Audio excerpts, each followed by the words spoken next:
Olivia's fashion tech company is an indulgent fantasy. She's wasted a first-class education, and tonight we're removing her from the family trust. The words hit the room like a dropped glass. 60 relatives froze mid-bite, their eyes darting between Frank and his daughter. This isn't cruelty. It's a lesson in the real world you've been hiding from. And so we redirect our legacy to the child who will actually honor it. To Joshua. They invited 60 people to witness this. 60 people to watch them disown me in public. Some people mistake expensive hobbies for businesses. We're just correcting that misunderstanding tonight. Joshua lifted his champagne flute with a lazy, satisfied grin. The golden child had finally been crowned. Don't worry, Liv. When my vape company hits big, maybe I'll let you design the employee polos. Among the waitstaff, a caterer named Stephen moved through the room, refilling glasses. No one noticed the way his eyes paused on Olivia's place card. But behind Olivia's composed face lay a truth her family hadn't suspected. A secret that would make this dinner the last humiliation they'd ever serve her. It's almost sad, really. Olivia thought her little craft project would reshape the industry. Here's to the only real entrepreneur at this table. His investors actually see a return. They've never asked what I'm actually building. Not once. Joshua learned that ambition requires practicality, not just pretty sketches. Olivia's hand tightened on the flute until her knuckles paled. Not from anger in her mind, she was already somewhere else. That conference room, the 20 signatures, the NDA that made me stay silent. Come on, Liv. No hard feelings. You just don't have the killer instinct. She let the words slide off her. The version of her they built in their minds wasn't real. She knew what was waiting. Now we can focus on Joshua's future without distraction. Finally, a clear path. But the silence Olivia kept wasn't weakness. It was a fuse burning toward a day that wasn't far off. Stephen moved through the room with practiced ease, his picture-balanced eyes scanning glasses. 6 weeks ago, that conference room, 20 investors around a mahogany table. She remembered the weight of the pen, the final signature that locked in a $14 million raise at a $112 million valuation. They'll only try to siphon it. The NDA keeps them out until I'm ready. Stephen reached her chair and tilted the pitcher to refill her water, his gaze falling on her place card. The name Olivia sat above the word Threadline in elegant calligraphy. Something clicked. Threadline. That's the fashion tech company Andrew's fund just closed a 14 million Series A on. He studied her face, comparing it to the photo his husband had shown him just weeks earlier. Olivia didn't notice. Her mind was still in that conference room, far from the dinner's cruelty. A caterer now knew the truth. The question was what he would do with it. Stephen set down his pitcher and slipped toward the kitchen, the dining room noise fading behind him. In the stainless steel quiet, he pulled out his phone and scrolled to Andrew's contact. Andrew, it's me. There's something you need to know about the dinner party I'm working. Stephen, what's wrong? The founder of Threadline is here, Olivia. But her parents just publicly disinherited her in front of everyone. Olivia. The Olivia from Threadline? The same one we just closed a 14 million Series A with? Exactly. They're humiliating her, telling 60 people she wasted her education on a fantasy. That's insulting. I'm on my way. Don't let her leave before I get there. The call ended. Stephen pocketed his phone and took a long breath. The man his husband funded was about to set things right. He pushed open the kitchen door and re-entered the dining room, his quiet steps now carrying the weight of an upcoming storm. Andrew's sedan cut through the evening traffic, his mind miles ahead of the headlights. She's the youngest founder in our portfolio now, and they're humiliating her over dinner. At the estate, the dinner stretched on, each moment layering insult onto injury. Joshua has real business instincts, not some artsy fashion tech pipe dream. We knew it from the start. He's the one who gets things done. They don't know that his packaging carries my trademark, stolen, and I have the legal team to prove it. Thanks, Dad. Once the trust transfers, I'll finally have the capital to scale. The relatives murmured approval. A cousin raised a glass in Joshua's direction. Olivia's face remained still, but inside, a clock was ticking down to the moment her silence would break. Andrew's car turned onto the estate road. The gates were still some minutes away. A distant relative leaned in, asking with a sugary smile what Olivia's fashion tech startup was doing these days. Threadline is still in development. We're finalizing our launch roadmap. Oh, she still thinks it's going to be the next big thing. Adorable, isn't it? Olivia's fingers curled so hard the stem of her flute left a faint crease in her palm. Stephen, passing with a water pitcher, caught Olivia's eye and gave a tiny, deliberate nod. What was that? He's not just being polite. Something's happening. At the front gates, Andrew's car rolled to a stop, the headlights cutting through the dark. Now, Joshua, tell them about the new distribution partnership. That's the kind of ambition that matters. Stephen placed the pitcher on a sideboard and walked slowly toward the kitchen, glancing back once more. Olivia sat very still, the champagne flute now steady in her hand. The room was loud, but she heard only silence. Andrew killed the engine. Stephen was already at the side entrance, his white jacket stark in the dim light. Is she still in there? Has she left? She's in there, composed as stone. But her mother keeps twisting the knife. I told the family I'd serve the main course shortly. Andrew's jaw tightened. He reached for the door handle. Give me a moment alone with her first, away from all that pretense. Stephen nodded once and pushed through the kitchen door back into the dining room. He moved quietly to Olivia's side, bending low as if to clear her plate. Miss Olivia, someone is asking for you outside. Please follow me. Who would come here for me? And why like this? She rose without a word, leaving her champagne flute on the linen, and followed Stephen into the hall. Stephen stepped aside, and Olivia found herself facing a man in a dark suit, his expression unreadable in the dim hallway light. Olivia? I'm Andrew, managing partner at Henderson Ventures, your lead investor. My investor?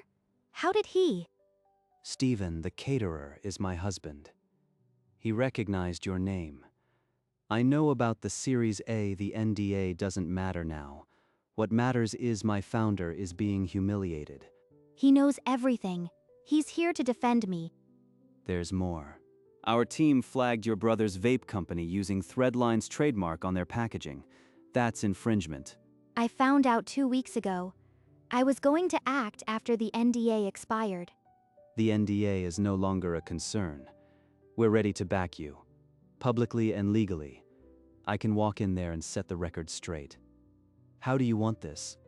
Olivia looked toward the dining room doors, her mother's laughter faint behind the wood. Do it. Let them hear the truth from someone they can't dismiss. Olivia walked back into the dining room, shoulders squared, every trace of the earlier tightness gone from her face. Look who decided to rejoin us. Don't worry, dear. We've kept your seat warm. She took her place as if she'd stepped out for air, her silence now carrying an unfamiliar weight. This is the moment we've all been waiting for. Joshua, come forward. Outside the dining room, Andrew and Stephen exchanged a look. No words needed. With this signature, the Henderson legacy officially passes to its rightful heir. Finally. I've been waiting for this. Now the family's future is finally secure. Olivia placed both hands flat on the table. Her calm was so absolute it seemed to unsettle Margaret. Andrew's hand hovered an inch from the brass handle. Stephen gave a single tight nod. The room inside had no idea. The brass handle groaned. A cold draft cut through the dining room as the door swung open. Every conversation died. 60 heads turned in slow motion. Andrew stepped inside, his dark suit swallowing the light. He scanned the tables until his gaze locked on Frank. I don't recall hiring additional catering. Who are you? Mr. Frank Henderson? I'm Andrew from Henderson Ventures. We're not related, but I believe we have your daughter to discuss. Frank's pen slipped from his fingers, leaving a dark smear across the signature line. Margaret set her glass down with a sharp clink. her smile calcifying into something rigid. Olivia's fingers pressed flat against the tablecloth, but her eyes never left Andrew's face. He's actually doing it. Thank God. The room held its breath, waiting for the next word to drop. I wanted to personally congratulate your daughter on closing the fastest moving Series A our fund has done this year. She's now the youngest founder in our portfolio at 112 million valuation. Frank's wine glass tilted sharply, a thin stream of red spilling onto the white linen. Margaret's throat moved as if to speak, but no sound came. Her pearls rose and fell. A wave of whispers broke across the tables. 112 million, someone breathed. Olivia's lips pressed together, barely containing a smile she had waited 6 weeks to release. Joshua's smirk dissolved. His hand, which had been reaching for the pen, froze midair. Your dinner invitation just said, family announcement. I assume tonight is to celebrate her? The room splintered into hushed exclamations and shifting chairs. Olivia lifted her champagne flute a half-inch. Her eyes met Andrew's, holding something that looked like victory. Margaret backed her chair from the table. Her smile long since vanished and fled toward the powder room without a word. There must be some misunderstanding. My daughter's little venture was never. 112 million? Right? And I'm the next Elon Musk. Also, Olivia, our acquisitions team flagged something. Your brother's vape company that we passed on in March? They've been using your trademark on their packaging. We need to talk Monday about an infringement claim. Joshua's fork clattered against his plate, the sharp ring cutting through every murmur in the room.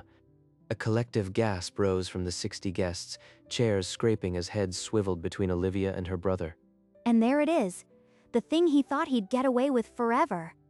Frank stared at his son, his mouth opening and closing as if the word trademark had stripped every lie from the air. You must be mistaken. Our packaging uses generic design, nothing registered. Is that so? Here's your product, shipped to retailers last month. Threadline's mark is printed on every box. Frank leaned over, and the color in his face darkened as he recognized his son's packaging. Margaret stepped back into the room, her composure shattered, watching the spectacle she had created. Around the tables, relatives traded scandalized glances. Some muttered about the Henderson hypocrisy. Olivia stayed seated, her fingers resting lightly on her flute, as if she were merely observing the end of a show. Thank you, Andrew. I think you've said enough. She rose from her chair, deliberate and unhurried, and turned to face the head of the table. Her gaze met Frank's, then Margaret's, not with fury, but with the steady finality of someone who had already won. The room waited, breath held, for the daughter they had dismissed to speak again. I never needed your money. I never needed your approval. I built something real while you were busy tearing me down. Margaret's lips parted, but no retort came. Frank's hand gripped the table edge as if the floor had tilted.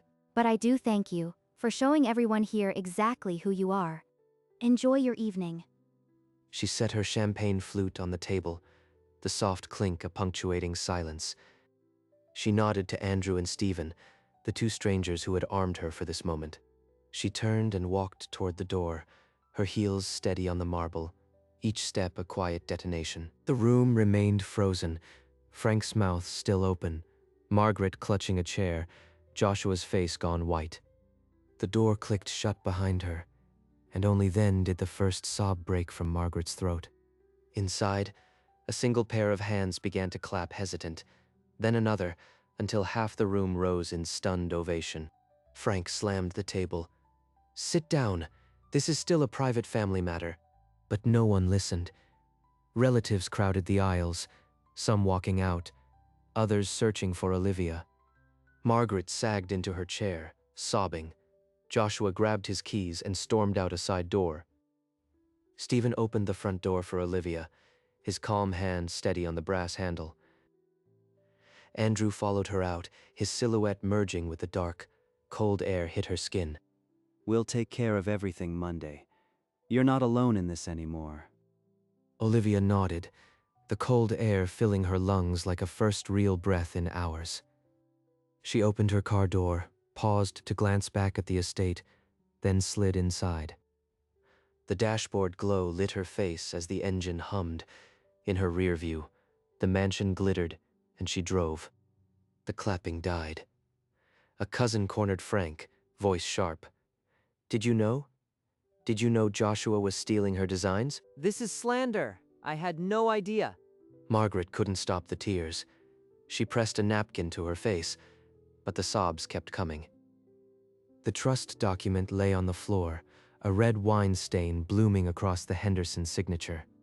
Relatives pulled on coats, not meeting Frank's eyes. The legacy they'd toasted hours ago was now a liability. Stephen cleared dessert plates with quiet efficiency, the only person still moving with purpose. She didn't need them, and now they know it. Frank kept talking, but the room emptied around him. His voice faded into silence. I'll speak with Joshua. There must be a settlement. Something. But the damage was done.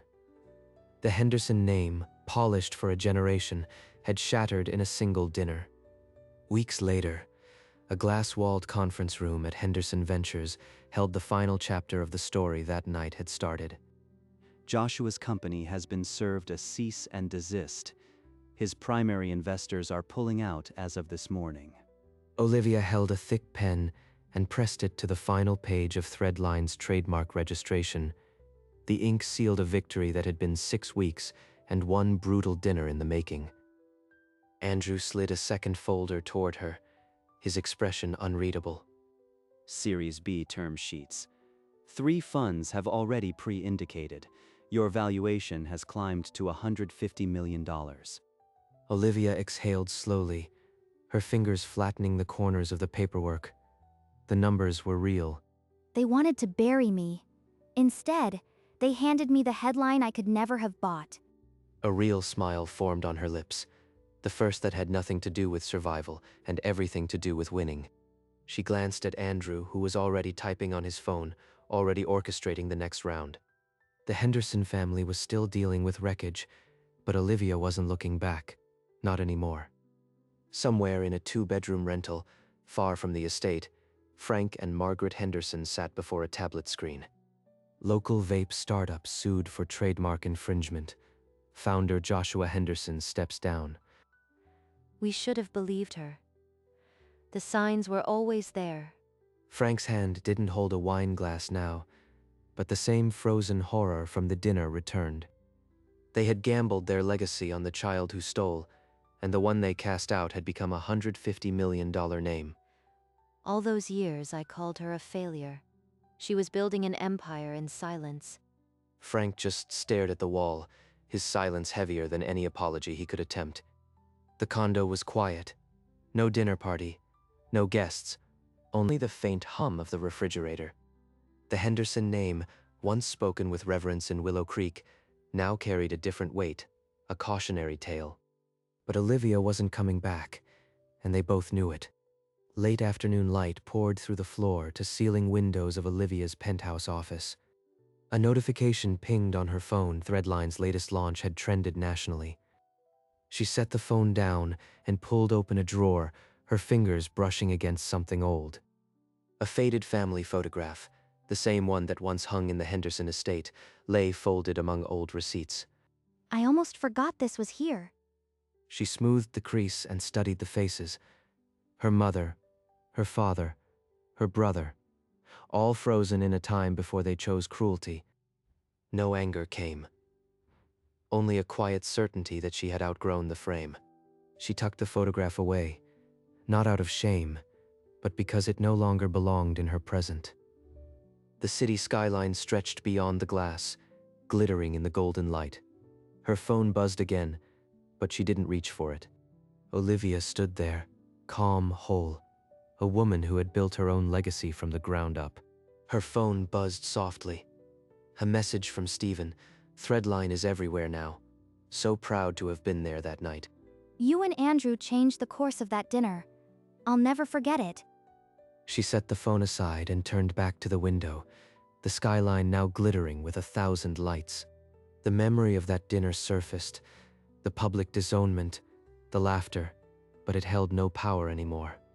They gave me a stage. I just used it. Her reflection in the glass showed a woman who no longer needed anyone's validation. Across town, the Henderson name was already being reshaped by the press, a cautionary tale of arrogance and a daughter who rose above it. She walked to her desk, where the next quarter's projections sat waiting. Threadline would not pause for anyone. There would be no grand reconciliation, no tearful apologies, only a quiet, steady climb. And for the first time in her life, Olivia knew she was exactly where she was meant to be.